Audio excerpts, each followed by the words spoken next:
Então esse é o tema, nutrição para hipertrofia muscular. Sem mais delongas, vamos começar. Então quando a gente fala em hipertrofia, então a primeira coisa que a gente tem que aprender, e isso assim, sempre ficar com isso na cabeça, que são coisas diferentes. Então quando a gente pensa, por exemplo, em hipertrofia e quando a gente pensa em síntese proteica, tá certo?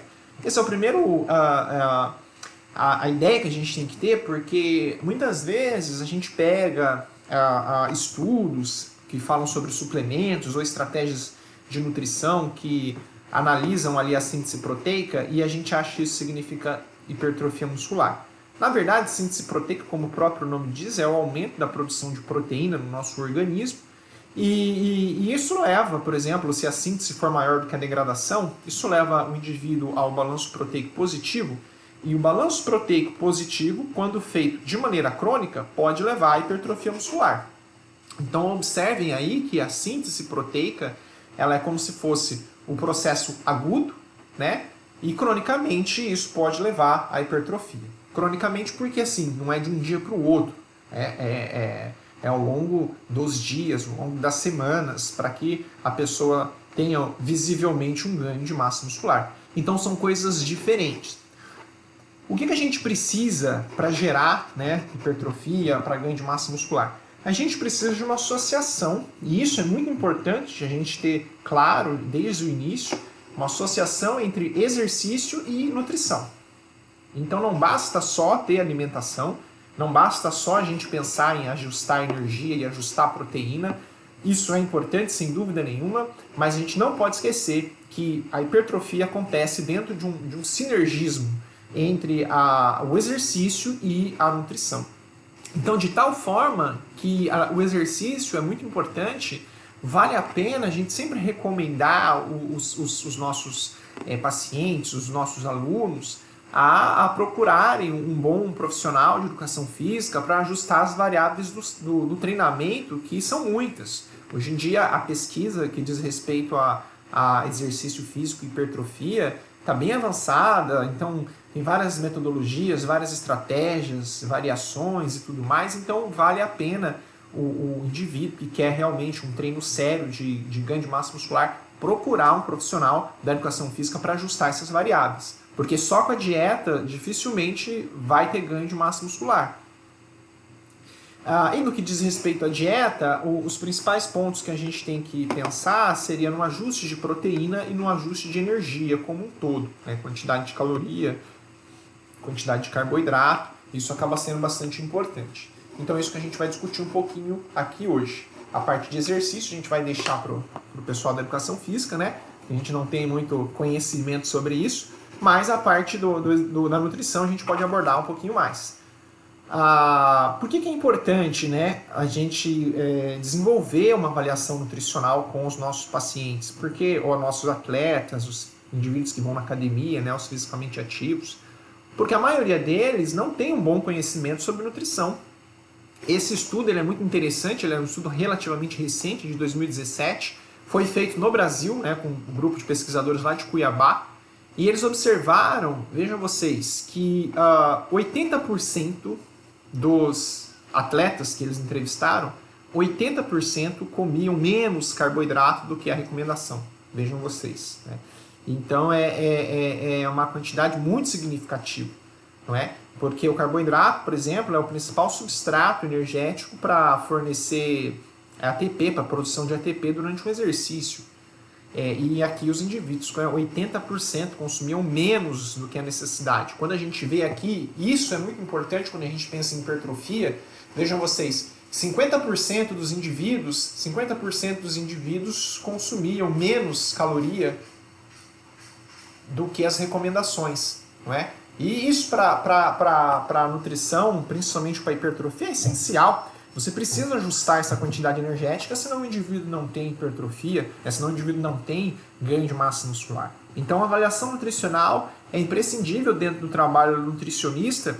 Muitas vezes a gente encontra profissionais que não dão o verdadeiro valor para esse momento, mas eu acho que é o momento de ouro, é onde você vai conversar com o paciente, onde você vai coletar as informações necessárias para a prescrição de dieta. E mais ainda, é onde você vai passar as informações para o paciente para ele seguir a dieta, né? Então, não menosprezem esse momento, porque se nós deixarmos as pessoas fazerem, elas não conseguirão atingir as recomendações nutricionais e energéticas sozinho, e para ganho de massa muscular isso é muito importante. Bom, falando em gasto energético, o que a gente tem que pensar? Só existe ganho de massa muscular, de maneira geral, quando nós aumentamos a quantidade calórica da dieta. Então, aquela regrinha básica, né, de balanço energético negativo, balanço energético neutro e balanço energético positivo. Então, se eu quero ganho de massa muscular, a ideia inicial é que nós devemos aumentar a quantidade calórica da dieta. Mas essa quantidade também não pode ser muito, porque se for elevado, pode ser que o indivíduo tenha um ganho de massa magra, mas também tenha um ganho de gordura corporal, o que não é interessante. Então existem algumas recomendações aqui, algumas dicas que eu vou passar para vocês. Algumas recomendações sugerem de 500 a 600 quilocalorias extra para a síntese proteica. Então, por exemplo, se nós pensarmos no indivíduo que ele tem um gasto energético de 2.400 quilocalorias, associado ao treinamento 420, esse valor aqui no exemplo está um pouco superestimado, eu peguei de um livro. Em geral, dificilmente alguém assim fisicamente ativo chega a gastar 400 quilocalorias num treino de musculação. Isso depende muito da intensidade do treino, dos exercícios que a pessoa faz. Pessoas avançadas talvez podem até conseguir esse gasto calórico, mas fisicamente ativos geralmente não é esse valor. Mas tudo bem, isso fica para uma outra discussão. Então, somando isso aqui, daria 2.800 quilocalorias. Então, 2.800 calorias, se eu fosse fazer uma dieta de manutenção de peso, teria que ser uma dieta de 2.800 calorias, né, para suprir o que ele está gastando. Se fosse para emagrecimento, deveria consumir menos. Mas aqui no caso, a gente está discutindo para hipertrofia, para ganho de massa muscular. Então, para isso, a quantidade extra gira em torno de 500 a 600 quilocalorias. Então, a dieta do nosso amigo aqui ficaria em ponto de mais ou menos de 3.300 a 3.400 quilocalorias. Isso aqui é uma sugestão. Esse outro artigo ele sugere de 15%. Então, por exemplo, pegando o mesmo exemplo anterior, 2.800 calorias é o gasto energético dele diário. O objetivo aqui é a hipertrofia. Então, nós temos que aumentar a caloria. Segundo esse artigo, eles sugerem um aumento de 15% do valor da manutenção. A manutenção seria esse aqui, o que ele gasta durante o dia. Então a conta é fácil, né? Só a gente pegar 2.800 calorias, ou 2.800, multiplica por 0,15 e acharemos o valor que responde a 15% de 2.800, que seria 426. Então, esse seria o valor extra de calorias que a gente acrescentaria na dieta. Então seria 2.840 mais 426, e isso daria 3.267. Então perceba aqui que é um pouquinho diferente dessa recomendação. Essa aqui sugere de 500 a 600, essa aqui sugere 15% a mais. Tem um outro artigo mais recente, que é essa revisão aqui, mas antes disso eu quero mostrar esse artigo.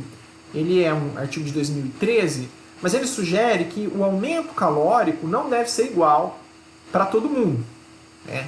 Por exemplo, a experiência do indivíduo no treinamento conta bastante. Então, se o indivíduo já está adaptado ao treinamento, ele é um cara que já é um cara treinado, vamos dizer assim, teoricamente é possível que esse cara precise de menos caloria para ganho de massa muscular em comparação com o indivíduo que é iniciante, que não tem experiência, que está começando a treinar agora.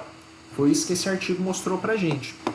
Então eles pegaram atletas de elite, que são indivíduos já muito treinados, muito bem treinados, o corpo dele já está adaptado ao exercício físico, e eles fizeram dois tipos de dieta, uma dieta hipercalórica e uma dieta normocalórica.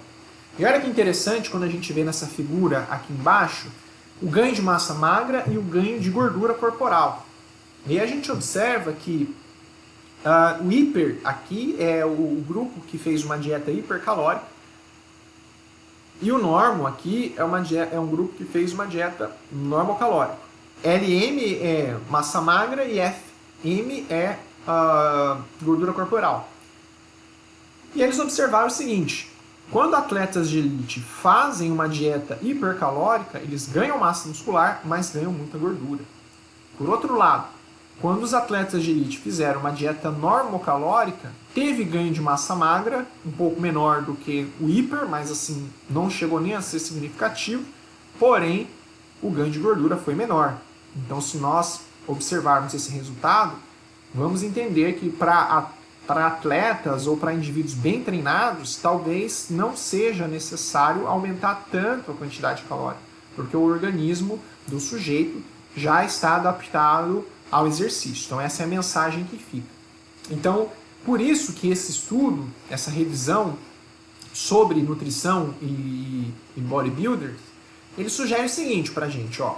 Se o indivíduo ele está no começo do treinamento, ou ele é um sujeito intermediário, ou seja, ele tem ainda ganhos para adquirir de massa magra, a recomendação é que nós realizemos um aumento de caloria acima de cerca de 10 a 20% acima da manutenção, ou seja, acima do que ele gasta de energia durante o dia. Pegando lá aquele nosso exemplo de 2.800, segundo esse estudo, iniciantes e intermediários aumentaria de 10 a 20%. Já por outro lado, o avançado, o aumento seria menor, de 5 a 10%, porque o ganho de massa magra dele vai ser menor. Alguém pode perguntar, né, mas como é que a gente faz para classificar o indivíduo? De novo, na avaliação nutricional, perguntando quanto tempo ele treina, se ele teve alteração no peso, porque se o cara falar, já treinei bastante, ganhei tanto aumentou tanto o meu peso e eu continuo treinando, não ganho mais, isso pode ser um fator, por exemplo, que o indivíduo já chegou no platô dele e dificilmente ele vai ganhar muito mais. Se esse for o caso, a recomendação é que o ajuste calórico seja menor. Por outro lado, né, de novo, na avaliação nutricional, você conversando, o indivíduo fala que ele treina faz pouco tempo ou ainda não teve tantos ganhos de massa magra, pode ser um fator que classifique esse sujeito entre iniciante ou intermediário e aí talvez a gente possa colocar mais calorias para esse sujeito. Um outro fator que influencia aqui também é a composição corporal. Então, quanto maior for o percentual de gordura, menos tem que ser o acréscimo calórico, né? Porque senão pode ser que o indivíduo tenha mais ganho de gordura ainda, o que não seria interessante. Por outro lado, se é aquele indivíduo que tem dificuldade em ganhar peso, o percentual de gordura dele é baixo, isso significa que a gente pode aumentar mais ainda o valor calórico, tá certo? Isso aqui não é uma regra, é muito importante também deixar claro isso, com a experiência, o nutricionista vai ganhando mais traquejo em descobrir para qual paciente ele pode acrescentar tanto de caloria, dependendo da resposta, né? Mas a gente precisa partir de um pontapé inicial e é isso que a literatura tem pra gente, né? Esse aumento de calorias, mas é um aumento bastante pequeno, né? Não é muito. Porque a gente vê, às vezes, pessoas consumindo quantidades absurdas de caloria, e isso não é interessante, porque o ganho de massa magra vem junto com uma grande quantidade de ganho de gordura. Então, e aí depois para perder essa gordura vai ser bem difícil. Então o ideal, a estratégia é que o cara ganhe massa muscular de forma limpa, ou o menor possível. Então, por isso que o respeito ali nesses ajustes da quantidade calórica passa a ser bastante importante. Bom, feito isso, então a gente vai para o carboidrato. Vamos discutir um pouquinho sobre o carboidrato. E de fato, assim, se vocês perguntarem para mim, João, tem relação carboidrato e ganho de massa muscular? A gente não tem muitos estudos que investigam carboidrato e ganho de massa muscular. Em geral, a maioria dos estudos investigam carboidrato em exercício de endurance e estudam proteína para ganho de massa muscular. Mas isso não significa que o carboidrato não seja importante. Muito embora a gente tenha menos estudos, mas a gente tem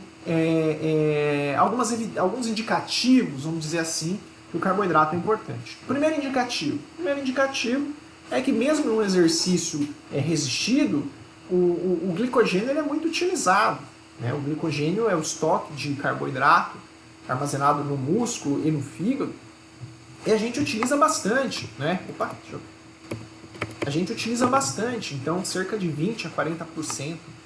E isso significa que se o indivíduo não tem uma alimentação adequada de carboidrato, pode ser que ele não consiga ter um bom desempenho no treino, não consiga treinar na sua melhor performance. E a gente sabe que uma das melhores maneiras de adquirir hipertrofia é através das adaptações ao treinamento. Então eu treino, isso promove uma adaptação no meu organismo que gera hipertrofia, não é? Então pense comigo, se eu não tenho energia suficiente para treinar, meu treino vai ser de baixa qualidade e, consequentemente, as adaptações musculares relacionadas ao treino serão menores. Então, o carboidrato acaba sendo extremamente importante, via de regra, para fornecer energia para o sujeito praticar bem o exercício e ter boas adaptações relacionadas ao exercício. A recomendação de carboidrato, nós não temos assim uma recomendação fechada para ganho de massa muscular. Né? Eu trouxe essa recomendação aqui de 2016, que é para atividade física de maneira geral, mas no final da aula eu vou apresentar um outro artigo que ele fala melhor, mas vocês vão observar que é a mesma recomendação. Eu gosto dessa tabela porque eles classificam a quantidade de carboidrato de acordo com a frequência de treino, né, dias por semana, e também a intensidade e duração. Então vejam vocês aqui, de 3 a 4 dias por semana, numa duração de 30 a 40 minutos, de leve a moderado, a recomendação é de 3 a 5 gramas de carboidrato. Tá certo? Moderado, 5 a 6 dias por semana, de 1 a 2 horas por dia, a recomendação é de 5 a 7 gramas de carboidrato por quilo de peso. Então eu acredito que a maioria dos sujeitos que a gente trabalha, que vão na academia com o objetivo de ganho de massa muscular, certamente eles serão classificados em um desses dois primeiros que eu disse para vocês, ou leve ou moderado. Na maioria das vezes eu ainda acho que seria de 3 a 5 gramas por quilo de peso. Pode ser que você trabalhe com algum atleta de fisiculturismo, que está em off, está com o objetivo de aumentar a massa muscular, pode ser que se aumente um pouco mais, né? Tem uns artigos que sugerem de 5 a 7, mas em geral a recomendação é de 3 a 5 gramas de carboidrato por quilo de peso, tá certo? Antes do exercício, será que consumir o carboidrato antes do exercício ele é importante? Eu gosto sempre de fazer essa analogia, quer ver? Qual que é o objetivo primeiro? Finalidade de consumir carboidrato antes do exercício? É aumentar a quantidade de glicogênio muscular e hepático e a disponibilidade de glicose no sangue. Então, via de regra, o objetivo do carboidrato antes do exercício é aumentar o estoque de glicogênio. Então, ele vai ser extremamente importante em situações onde a quantidade de glicogênio está baixa. Né? A analogia que eu disse que eu queria fazer é o seguinte: eu sempre comparo com um carro. Eu até fiz uma live esses dias, onde eu falei, tem no meu Instagram uma live sobre recomendações nutricionais para antes, durante e depois do exercício, que eu faço essa analogia. Que o consumo de carboidrato antes do exercício, ele é igual a gente pegar o nosso carro e viajar. Né? Por exemplo, se eu pego o meu carro e eu vou para uma determinada cidade, eu preciso abastecer meu carro antes de viajar? A resposta é depende, né? Depende principalmente se o tanque já está cheio, depende qual que é a distância que eu vou percorrer nessa viagem. Né? Então tudo isso tem que ser analisado.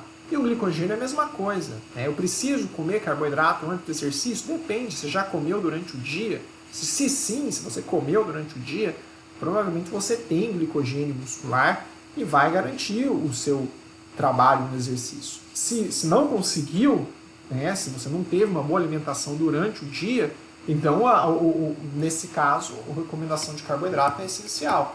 Então ele é vantajoso principalmente nessas condições. Né, a preparação nutricional inadequada, jejum prolongado, restrito consumo de carboidrato durante o exercício e treino ou competição que estende-se por vários dias. Então percebam que todas essas condições, em geral, de uma maneira ou outra, promovem uma menor estoque de glicogênio por uma alimentação inadequada, né? E aí necessariamente o consumo de carboidrato antes do treino vai ser importante.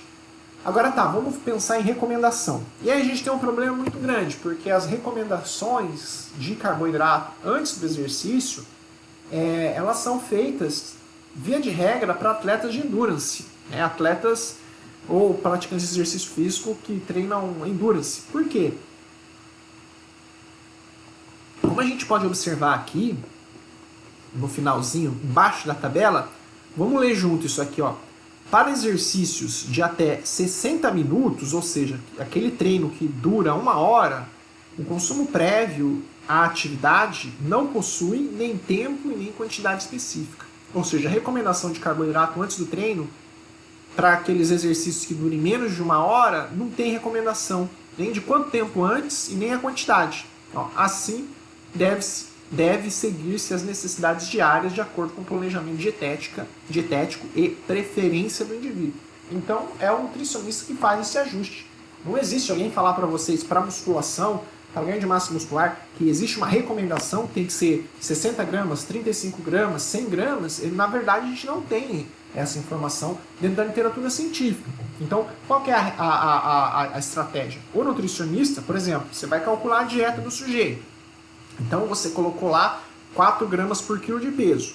Vamos supor que deu 300 gramas de carboidrato por dia, né? Eu geralmente estou falando em gramas por quilo de peso porque as recomendações para exercício físico geralmente são em gramas por quilo de peso. Acredito que pode ter algum aluno ou alguma aluna que está no segundo, terceiro ano, vê muito em percentual, né? 55%, 60%, que também não está errado, mas na parte esportiva as recomendações são mais individual e geralmente é relativizada pelo peso da pessoa. E aí nesse caso, vamos supor, voltando para o nosso exemplo, então o indivíduo lá, ele vai ser uma recomendação de 4 gramas de carboidrato por quilo de peso, isso vai dar 300 gramas de carboidrato, e aí o nutricionista vai distribuir esses 300 gramas durante o dia, como ele bem entender, segundo a preferência do indivíduo, e aí você pode colocar uma quantidade de carboidrato antes do exercício. Né? A ideia é que se for mais próximo ao exercício, 15, 20 minutos antes do exercício, tem que ser uma coisa de rápida absorção, um suplemento e uma quantidade menor. Agora, conforme você dá mais distância, né, se você coloca um tempo maior antes do exercício, 1 hora antes, por exemplo, você pode até pensar em alguma coisa sólida e pode até pensar numa quantidade maior. Então isso vai muito, como está escrito aqui, né, de acordo com o planejamento dietético e a preferência do indivíduo. Então isso é uma coisa que a gente tem que ter em mente. Outra coisa que vale lembrar é isso aqui, né, ó. Fibra e lipídio, em geral, eles diminuem a velocidade de esvaziamento gástrico. Então, antes do treino, a gente tem que tomar um pouco de cuidado em refeições e alimentos que têm alto teor de fibra ou até mesmo alto teor de lipídios e proteínas. Esse outro estudo aqui, ele já é um estudo antigo, de 2004, ele sugere o seguinte, ó, aqui para musculação, veja que interessante, ele sugere que a recomendação de carboidrato antes do treino é interessante para manutenção do glicogênio muscular e vai aumentar a performance do treino, e isso é interessante porque, como eu disse para vocês, aumentando a performance do treino, nós aumentamos também pode aumentar o desempenho do exercício e, consequentemente, as adaptações musculares relacionadas a esse exercício. Mas ele sugere que consumir carboidrato antes do treino pode ser interessante para aumentar a síntese proteica e reduzir proteólise. Isso é a sugestão deles. E aí eles colocam aqui a recomendação de 1 grama de carboidrato por quilo antes do exercício. Eu não gosto muito dessa recomendação. Sinceramente, eu acho muito alto, porque pensa comigo, se você vai passar, se uma dieta, um indivíduo, vamos imaginar que o indivíduo vai consumir 350 gramas de carboidrato durante o dia, e aí você vai passar 1 grama por quilo de peso, são 80 gramas de carboidrato antes do treino, se ele pesa 80 quilos.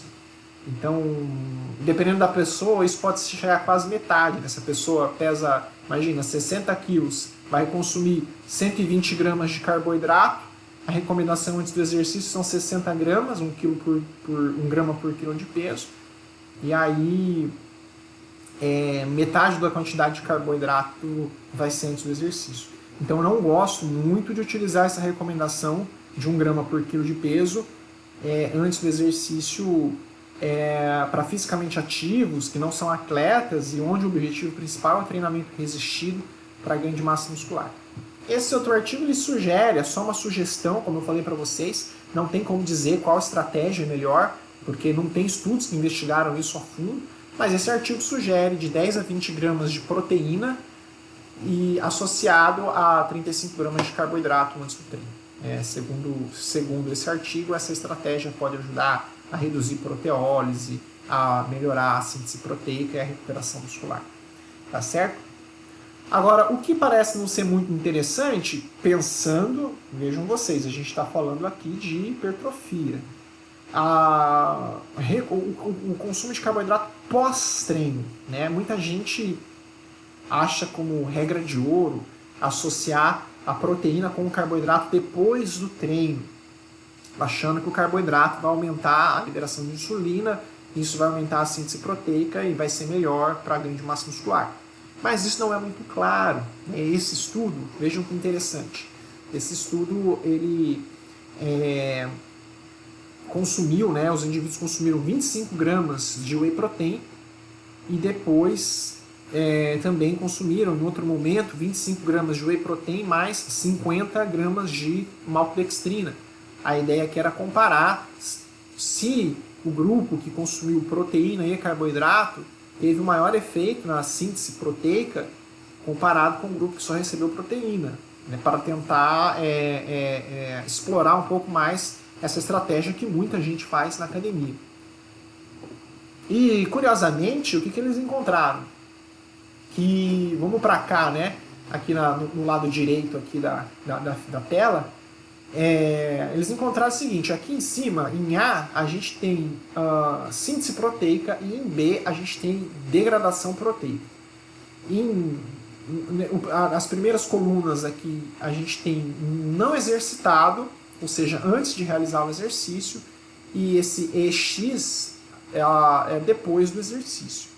Então os indivíduos consumiram em branco só proteína, em preto proteína e carboidrato, e foi analisado pós-treino a síntese proteica e a degradação proteica. Então eles observaram o que? Quando a gente olha para a síntese proteica, ambos os grupos, a síntese proteica foi maior comparado com o momento não exercitado. Porém, quando a gente compara os dois, ou seja, o grupo, a gente está falando agora só pós-exercício. O grupo que recebeu proteína e o grupo que recebeu proteína e carboidrato, a síntese proteica foi a mesma, assim como a degradação. Então esse estudo mostra pra gente que adicionar o carboidrato pós-treino junto com a proteína não promove efeitos adicionais no metabolismo proteico quando a proteína já é fornecida, tá certo?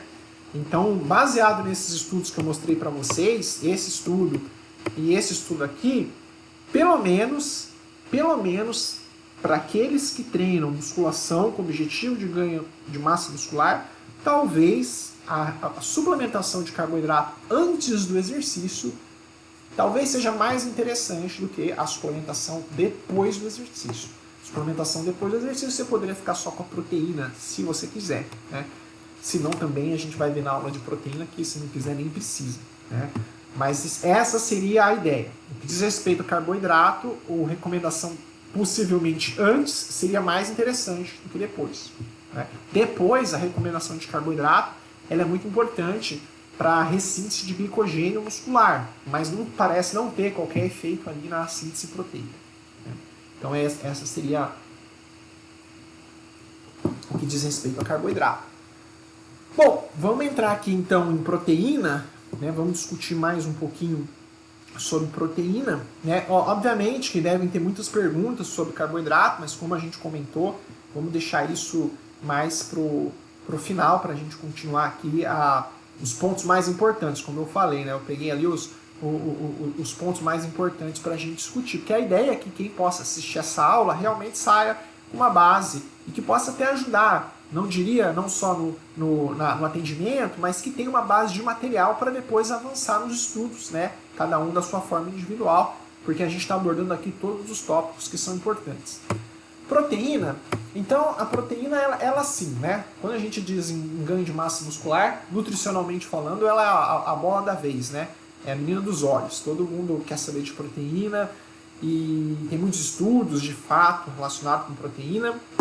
Por quê? Vamos ver aqui. Essa aqui é uma teoria muito interessante. E então aqui a gente tem, vamos olhar aqui no lado esquerdo, nessa figurinha, a primeira figurinha aqui que está aqui em cima. Aqui a gente tem o metabolismo proteico. Então em branco a gente tem a síntese e em preto a gente tem a degradação. Eu não sei se isso aqui é preto, né? Talvez seja cinza, mas é isso aí. Esse escurinho aqui é a degradação. E aí sim, aqui embaixo, no lado direito, aqui no canto inferior da tela, a gente tem em preto o balanço proteico, que nada mais seria a síntese, a diferença entre a síntese e a degradação. E a gente tem aqui as condições. Então aqui o primeiro é repouso, o segundo é repouso mais o consumo de aminoácidos, o terceiro aqui seria a prática de exercício físico e o último aqui seria exercício físico mais o consumo de aminoácidos. Então vejam que interessante. Quando a gente analisa, vamos para os dois últimos já, né? Vamos para os dois últimos. Quando a gente analisa o exercício físico, o exercício resistido, vejam só, comparado com o repouso, que é esse primeiro aqui, o exercício físico ele aumenta tanto a síntese quanto a degradação. Mas se a gente olha, a degradação está um pouquinho acima do que a síntese. Então ainda, quando a gente vem aqui para o canto inferior agora, aqui, a gente vê que o balanço proteico ainda é negativo. É menos negativo do que no repouso, mas é negativo.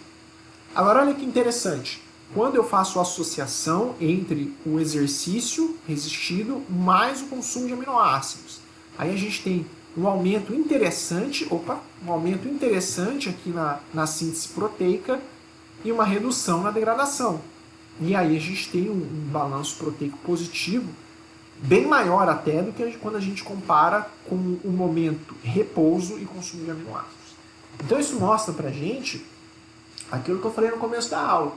Para a hipertrofia, precisamos ter uma associação entre o consumo de proteína e o exercício físico, tá certo? Porque se você só consome proteína, não treina, veja vocês, nós temos um balanço proteico positivo, mas é o suficiente somente para neutralizar o balanço proteico negativo do repouso. Então você não tem hipertrofia, não tem ganho de massa muscular. Se a gente pensar num indivíduo saudável, pelo menos, sem qualquer tipo de patologia, nós não teremos um aumento de massa muscular somente com o consumo de proteína. Por outro lado, se o indivíduo só treina e não consome proteína, também não vai ter, né? Que é o que a gente vê aqui, ó, que o balanço proteico é negativo. Então, por isso que precisa da associação dos dois, treinamento e proteína. Só que veja que interessante, também não é assim, né? Então proteína ajuda no ganho de massa muscular, então quanto mais proteína eu consumir, maior vai ser o meu ganho de massa muscular. Não é assim, porque o nosso organismo tem um platô, né? A proteína aumenta a síntese proteica até um determinado nível, e acima desse nível a gente não tem aumento. Você pode comer mais quanto você quiser, que acima do seu platô não vai ter, né? Então, em geral, vejam vocês, o indivíduo aqui, né, vamos pegar essa última linha aqui do gráfico, o indivíduo que treina para força, ele consome ali em torno de 1,8 gramas de proteína por quilo de peso, mas ele aumenta a síntese proteica, certo?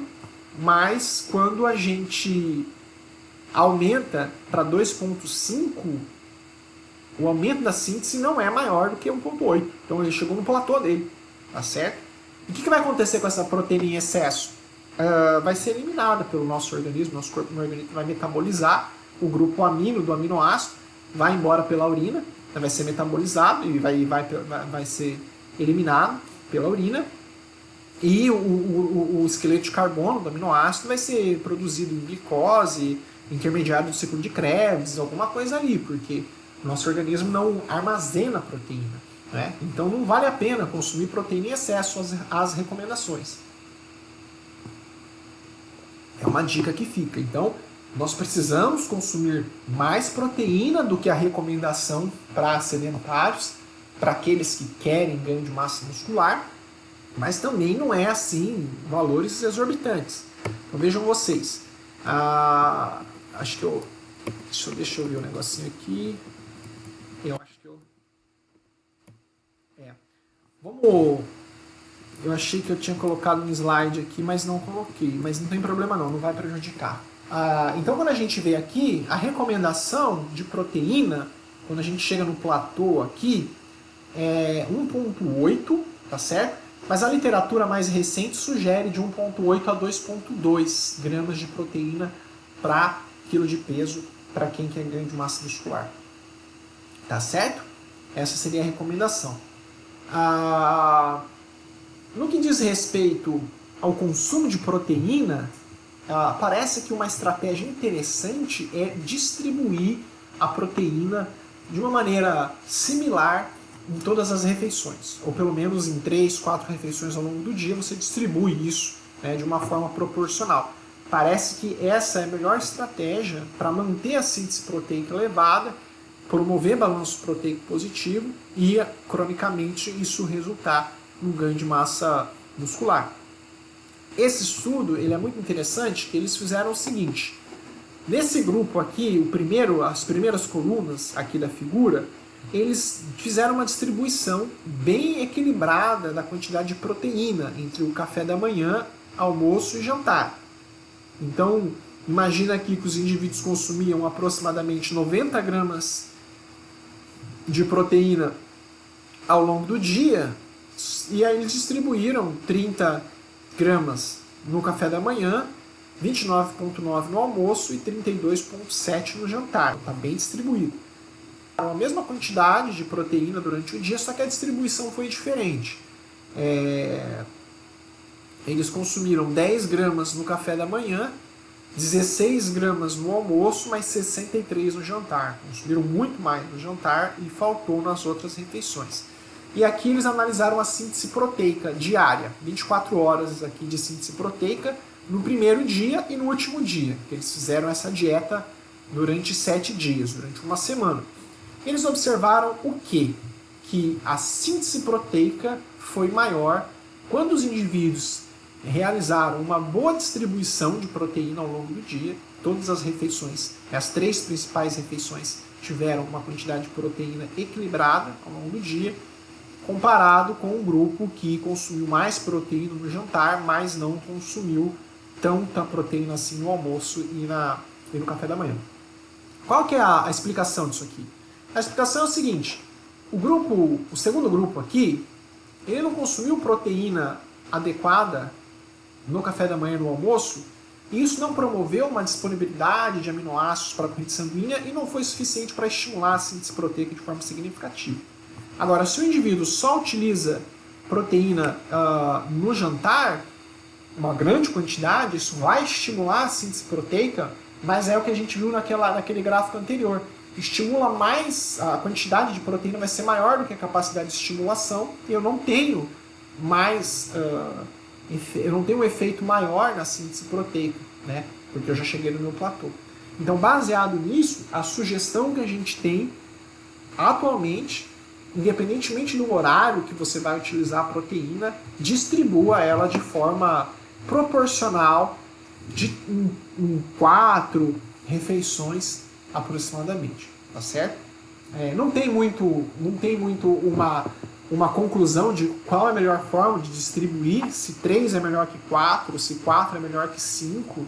Isso nós não temos essa explicação, mas o que a gente sabe é que distribuir a proteína de forma proporcional, isso parece ser o fator mais importante, mais interessante para o ganho de massa muscular. Eu não acho que distribuir em todas as refeições, por exemplo, 7 refeições ao longo do dia, aí eu não sei se seria interessante, porque aí você vai comer pouca proteína em toda a refeição. Aí a pergunta é, será que essa quantidade pequena de proteína consumida em cada refeição vai ser o suficiente para promover uma disponibilidade de aminoácidos na corrente sanguínea ao ponto de estimular a síntese proteica para ganho de massa muscular? A gente não sabe. E por isso que as recomendações sugerem ali aproximadamente 4 refeições por dia de uma forma distribuída, bem equilibrado, né, igual a gente está vendo aqui. Ao longo do dia parece ser o fator mais importante. Eu vou resumir aqui a outra parte de proteína, que é muito interessante, né? Quando a gente analisa a dose de refeição, quanto de proteína tem que pôr por refeição. Isso não é muito claro. Fonte alimentar, será que tem diferença consumir a proteína do leite, caseína, albumina? O momento em consumir proteína, será que influencia? Essas três variáveis, dose de proteína por refeição, fonte alimentar, momento de consumo, parece que a literatura mostra que elas pode ser interessante para aumentar a síntese proteica. Mas vejam só que curioso. Quando a gente pega estudos crônicos a longo prazo que tem o objetivo de ganho de massa muscular, nenhuma dessas variáveis parece ser importante. Né? Nem a dose por refeição, nem o momento, se vai ser antes do treino, depois do treino, antes de dormir, nem a fonte, se vai ser whey, se vai ser soja, se vai ser caseína, se vai ser blend. Nada disso é importante. É importante em estudos agudos, para aumentar a síntese proteica, mas quando a gente pensa cronicamente, o mais importante é consumir a quantidade de proteína de 1,6 a 2,2 gramas por quilo de peso. É isso que esse artigo aqui de 2018 ele aborda. Vejam só, vamos ler junto aqui, ó. Embora o momento é antes do treino, depois do treino, antes de dormir, dose, quanto de proteína na refeição e a fonte da suplementação proteica podem influenciar na taxa de síntese. Nossa meta-análise mostrou que essas variáveis não se traduzem necessariamente em aumento de massa muscular. Né? Então a gente fica se preocupando tanto com essas variáveis, mas é o que o estudo está falando, ó, não necessariamente se traduz em ganho de massa muscular. O que, em vez disso, né, uma ingestão diária de proteína de 1,6 a 2,2 gramas por quilo por dia parece ser o fator mais importante para otimizar o ganho de massa muscular associado ao exercício resistivo. Então é muito simples, né? Não se preocupe com horário, não se preocupe com fonte, né? O importante é você atingir isso aqui. Atingir isso aqui, distribuir isso aqui de 1,6 a 2,2 em refeições ao longo do dia, isso seria, assim, o fator mais importante. Vejam só, ó como é que esse artigo ele é bem simples. Ele sugere o seguinte, ó, se você vai dar 1,6 gramas, porque a gente viu aqui que o consumo é de 1,6 até 2,2. Aí ele dá um exemplo seguinte, vamos supor que você vai recomendar 1,6 gramas de proteína por quilo. O que você faz? Divide em 4 refeições de 0,4 gramas por quilo. Bom, não, acabou. Então vai ser o café da manhã, almoço, janta e uma outra refeição bônus aí para você colocar ali na tarde ou antes de dormir, enfim. Mas aí 0,4 gramas por quilo de peso. Então, por exemplo, se o indivíduo pesa 70 quilos, você faz lá a conta 70 vezes 0,4, o que der desse valor, você fornece de proteína para o sujeito. Ou então, caso a recomendação fosse 2,2 gramas por quilo de peso, você poderia utilizar as mesmas 4 refeições, mas distribui o valor de 0,55 gramas por quilo.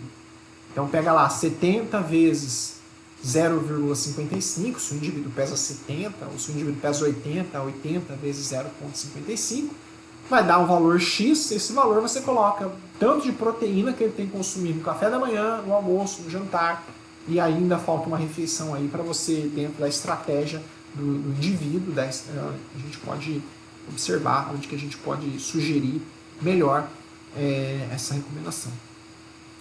Um outro artigo aqui, vou trazer uma outra recomendação aqui, de um artigo também que é muito bom. Ele sugere o seguinte, então 0,3 você põe 0,3 gramas de proteína por quilo de peso, você põe pós-treino. Põe pós-treino. E a demais quantidade de proteína, o restante de proteína, você distribui em doses iguais nas refeições, mas que cada refeição tem um intervalo de 3 a 5 horas. Porque também se você faz uma refeição e 1 hora depois você já faz outra refeição, parece também não ser muito interessante. Então ele sugere isso.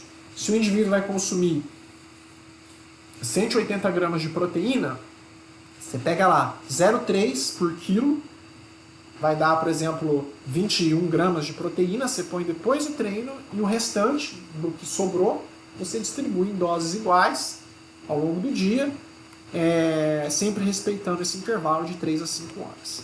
Não muito mais do que 5, porque senão a degradação pode ser maior do que a síntese, e aí isso vai promover um balanço proteico negativo, não vai ser interessante. Mas também não muito menos do que 3 horas, porque senão também os aminoácidos da última refeição ainda estarão ali atuando no organismo para promover esse síntese proteica, então não parece ser interessante também. Então, sobre a suplementação de proteína, eu queria que vocês entendessem isso. Eu preciso suplementar proteína para ganho de massa muscular? Sim, né, se você não consegue atingir a recomendação de proteína pela alimentação. E não se você consegue atingir a recomendação de proteína pela alimentação. É simples. Então, o que eu quero mostrar para vocês aqui? A suplementação de proteína, ela não faz milagre, mas ela ajuda muito. Principalmente quando você vai fornecer proteína para o indivíduo numa determinada refeição, onde consumir o alimento acaba sendo um pouco difícil. Não entra na rotina do sujeito.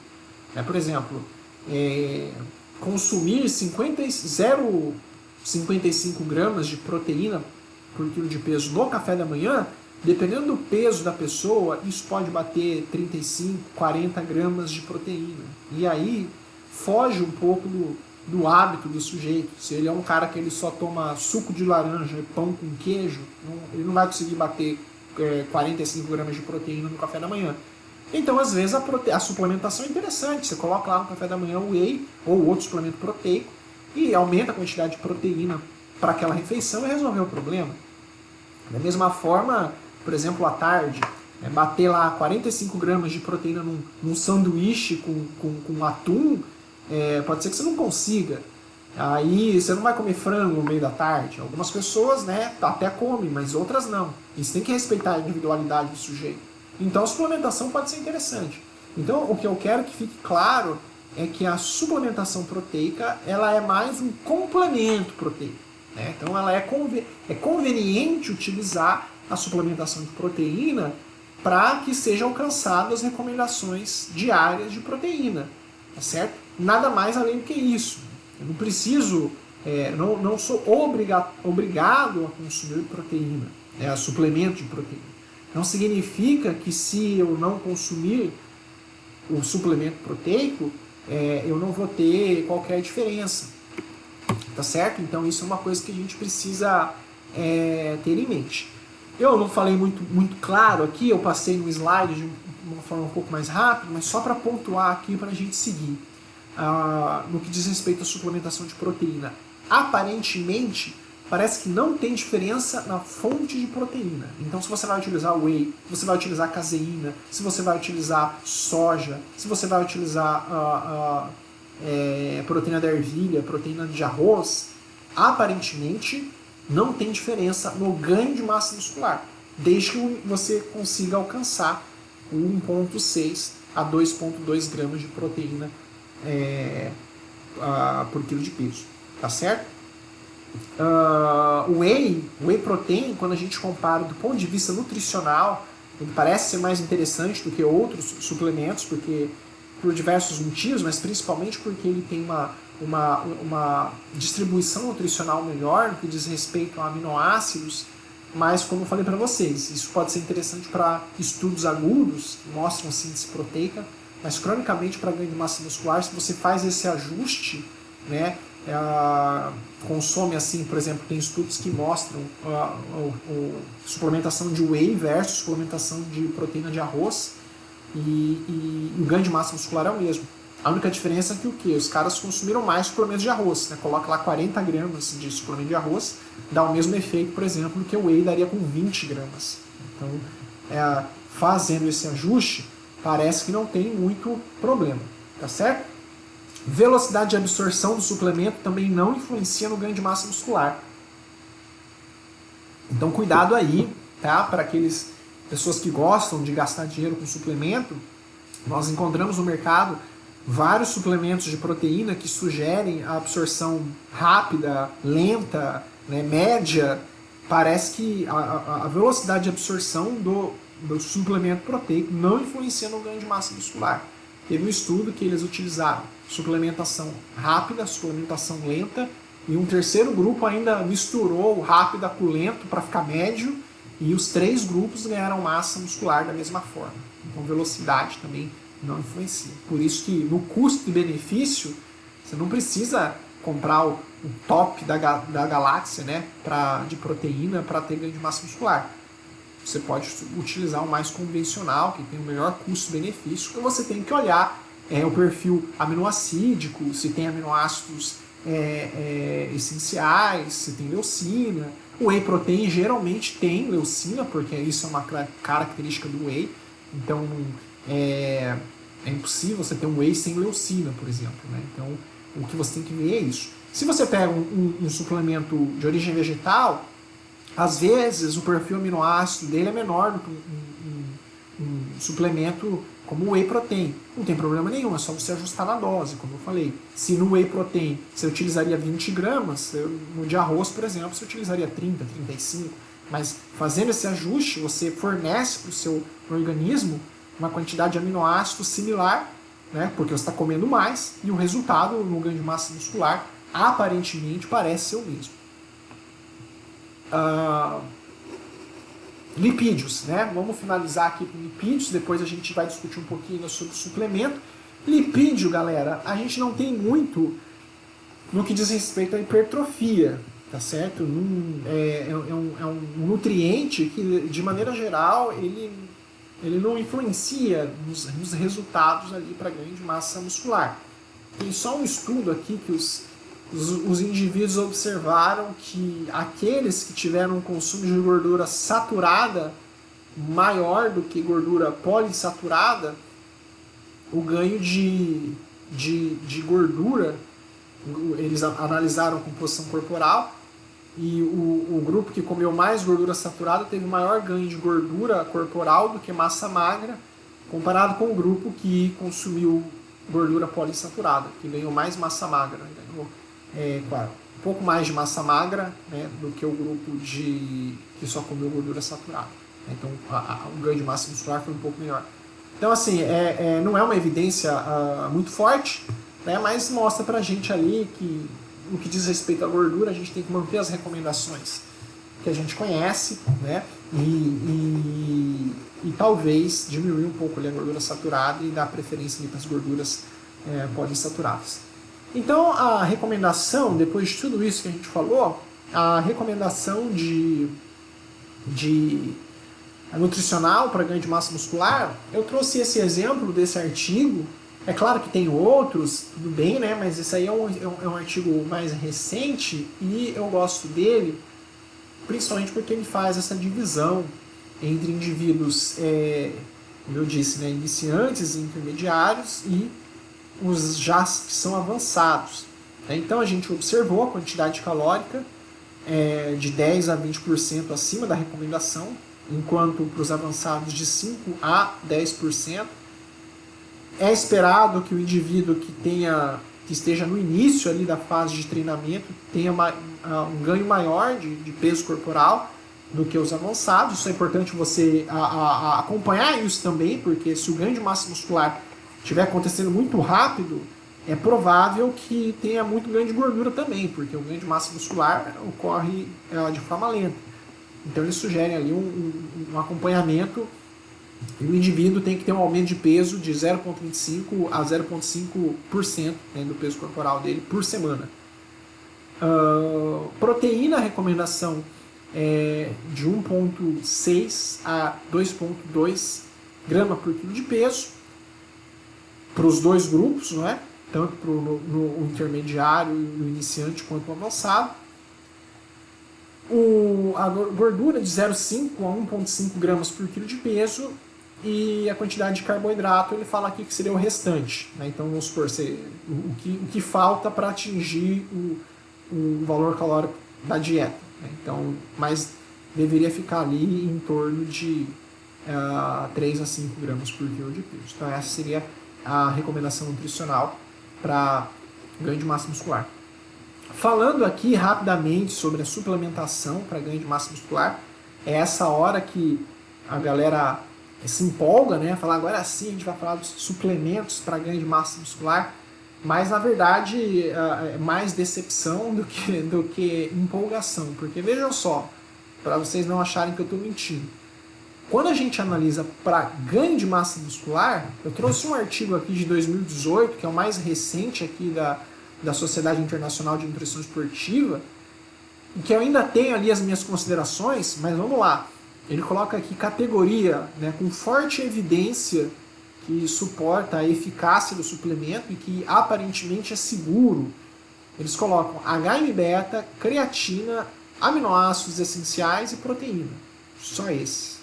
E eu ainda faço, como eu falei, faço uma consideração aqui com o HM-beta, que os caras foram gente boa para classificar o HM-beta como um suplemento para ganho de massa muscular, porque a gente tem várias evidências mostrando que o HM-beta não influencia no ganho de massa muscular, pelo menos para indivíduos jovens saudáveis, que treinam musculação para ganho de massa muscular. Alguns estudos mostram efeito no HM-beta, principalmente em população debilitada.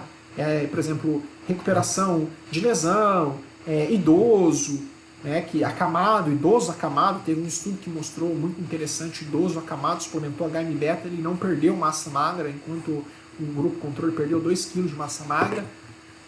Mas não é claro que o HM-beta ajuda no ganho de massa muscular, e os caras colocaram aqui HM-beta. E aí, vejam vocês, o que a gente tem que pensar é o seguinte, quando a gente analisa aqui aminoácido essencial e HM-beta, por mais que eles classifiquem esses suplementos como ganho de massa muscular, eles têm um efeito muito parecido com a proteína. Só que a proteína promove um efeito muito maior do que o HM-beta e do que os aminoácidos essenciais. Tá certo? Então significa o quê? Que na prática não compensa você utilizar, por exemplo, proteína como suplemento mais HM-beta. Por quê? Com a proteína você já estimula a síntese proteica naquele platô que a gente conversou, e você não promove resultados melhores do que isso. Então, na prática, se você utiliza whey ou outro suplemento proteico, não tem necessidade de você utilizar aminoácido essencial e HM-beta. Quer dizer, HM-beta não tem necessidade nenhuma. Então, a gente corta esses dois e a gente vai ficar com quantos? Vejam vocês, ficaremos com 2 suplementos que ajudem no ganho de massa muscular, creatina e proteína.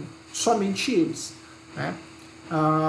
Vejam vocês aqui no item 3, né, aqueles que têm pouca evidência ou não são seguros para ser utilizado, porque pode comprometer a saúde. A gente tem uma cacetada.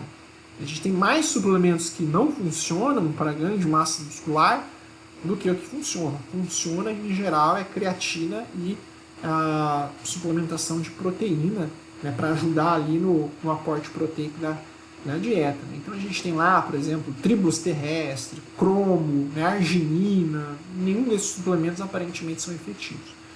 O que a gente tem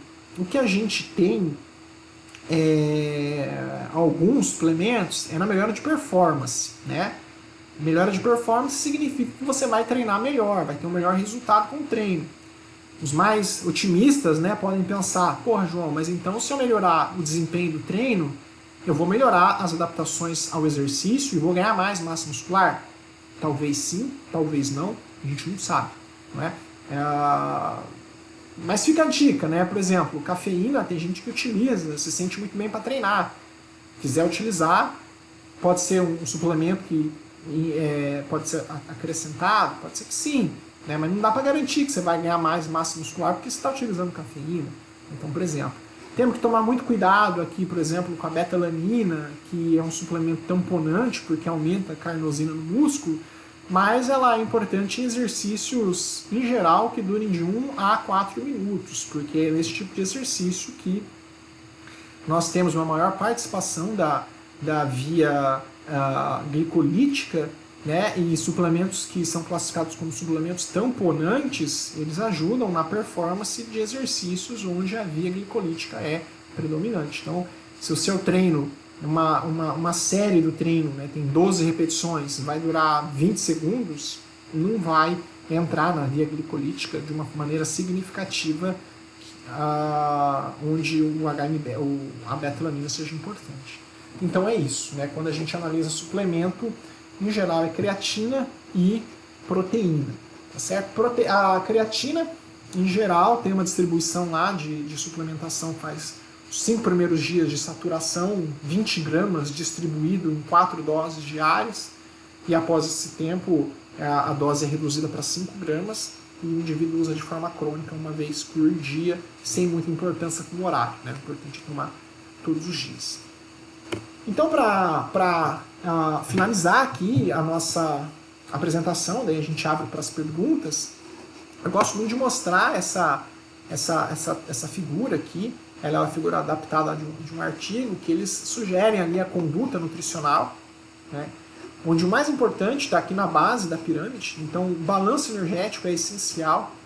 A gente controlar isso aqui, não tem como ter ganho de massa muscular de uma forma significativa se você não ajusta o balanço energético. Ou então você pode ter um ganho expressivo de massa magra, mas também ter ganho de gordura. Então, isso é uma variável necessária de ser investigado. O consumo de macronutrientes também, né? Então distribuição, como a gente falou aqui, de carboidrato, proteína, lipídio. Micronutrientes também são importantes, porque na maioria deles participam como cofatores ali de coenzimas para principalmente para a produção de energia e manter a nossa saúde de uma forma adequada. E aí, subindo aqui para o topo da pirâmide, a gente tem um momento, né, a ser consumido, então parece que isso não é tão significativo assim, como a gente viu, antes do treino, depois do treino, para ganho de massa muscular, isso parece não ser significativo. E por fim, ali no topo da pirâmide, o suplemento. Né? O suplemento ele dá um efeito, mas não é o essencial. De nada adianta a gente pensar em suplemento ou pensar no momento que a gente vai utilizar o suplemento se a base da pirâmide está deficiente, né? Se a gente não tem o consumo adequado dos macronutrientes ou se a gente não tem o consumo adequado do balanço energético. Tá certo, gente? Então, a minha parte era essa. Eu gostaria de agradecer vocês pela atenção e pelo convite. E agora, Renato, acho que a gente pode abrir para as perguntas.